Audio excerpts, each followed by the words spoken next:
বরিশাল শহরের মাঝখানে বিবির পুকুর পার বলা হয়। বিবির পুকুর পার না, বিবির পুকুর পার তদানীন্তন ব্রিটিশ লর্ড উইলিয়াম কেরি তার পালিত কন্যা নামে এই পার্ক করেছিল। তখন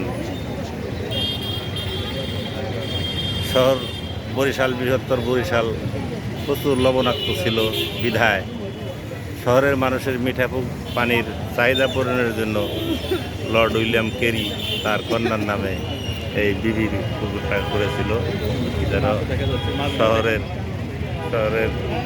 এখন এখানে মিঠা পানি তো দূরের কথা, মাছের চাষ, এই যে ছোটো ছোটো মাছ।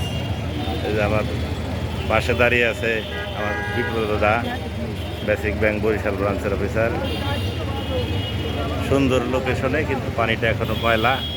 সেই স্বপ্ন উইলিয়াম কেরি স্বপ্ন, মিঠা পানির স্বপ্ন পূরণ আর হয় নাই। এখন হচ্ছে পুকুর, মাছ চাষের পুকুর, শত শত মানুষ, দুই দিকে শুধু চটপটি, ফুচকা, সিএনজি স্টেশন, এ সমস্ত দোকান। তবুও মানুষ আসে প্রতিদিন এখানে ঘুরতে, প্রতিদিন এখানে আসে অসংখ্য যুবক যুবতী সন্ধ্যার পরে আসে এখানে এই চটপটি ফুচকা খাওয়ার জন্য। আমি এগিয়ে যাচ্ছি, চলেন সামনের দিকে যাই।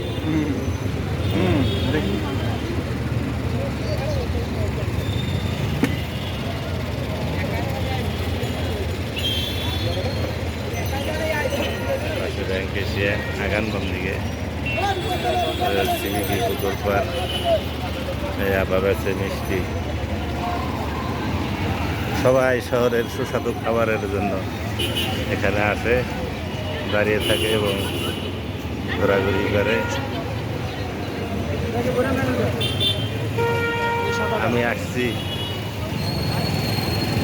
15 দিনের সফরে।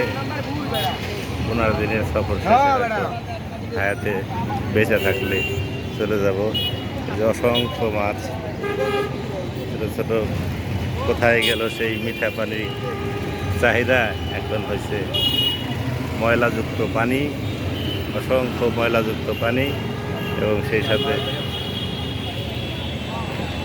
মিঠা পানির মাছ, অসংখ্য মাছ। ভালোই লাগছে।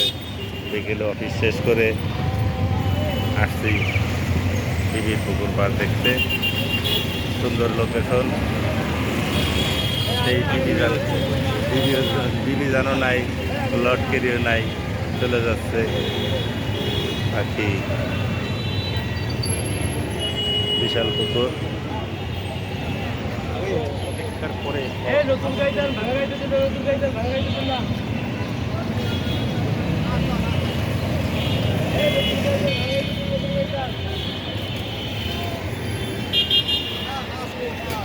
আমার দাদা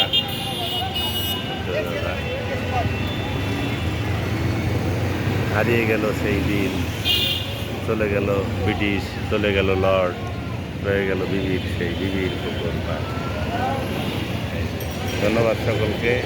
সংক্ষিপ্ত ভিডিও আপনাদের দেখালাম বরিশালের ঐতিহ্য বিবির পুকুর।